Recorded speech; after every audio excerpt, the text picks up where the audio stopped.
Jeg hedder Brian Olsen, og nu med nyhederne. Albaniens krise, de går ikke særlig godt derovre i det lande der. De har nu en gæld på 2,5 milliarder. Så du skal nok ikke regne med noget rent vand derovre. Vi skal ikke hjælpe dem. De fonder, der I sender penge til, ikke? De tager dem sgu da bare selv de penge. Hvad tror I? Er I dumme? Nå. Ja. En 72-årig mand voldtog en 10-årig pige. Rygterne siger dog, at pigen selv var med til det. 2 mænd har dræbt 10 mænd. Det er for da mærkeligt. Svage. Nogle svage nogen, ikke? Sådan svage. Vandpikke. Ja. Nå. Videre til sporten.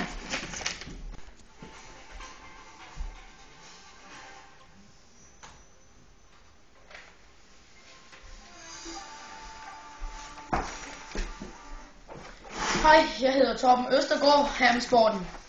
Messi er blevet nummer 1 som verdens bedste. Ronaldo 2'er og Xavi 3'er. Det er... Ronaldo. Skulle han være med? Det bliver diskuteret. Nogen siger, Neymar er bedre end Messi. Det synes jeg ikke. Skal ikke sørme lære dem. Nå. Videre til tennis.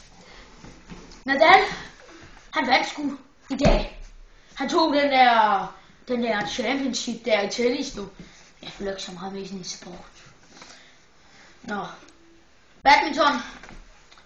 Peter Gade. Han tog lige Danmark Open. Han vandt mod tysker. Sådan. AG København vandt med 75-3 over Kolding i håndbold. Om til vejret.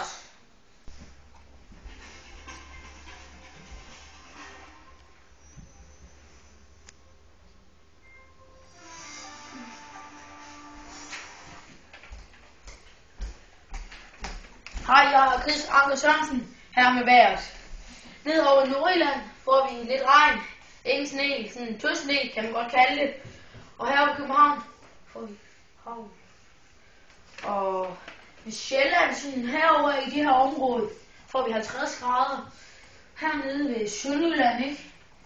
Der skulle det faktisk give tornado. Ligesom i 1999. Ja, nå.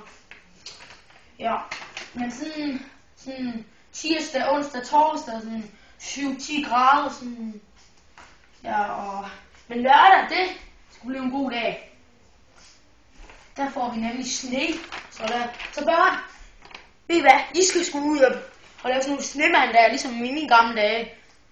Og så her søndag, 30 grader, så fædre, nu kan I godt tage søndag med ud og fisk. Det kan du godt tro, I kan. Nå, det var så det. Tak for i aften. Vi ses næste dag i morgen.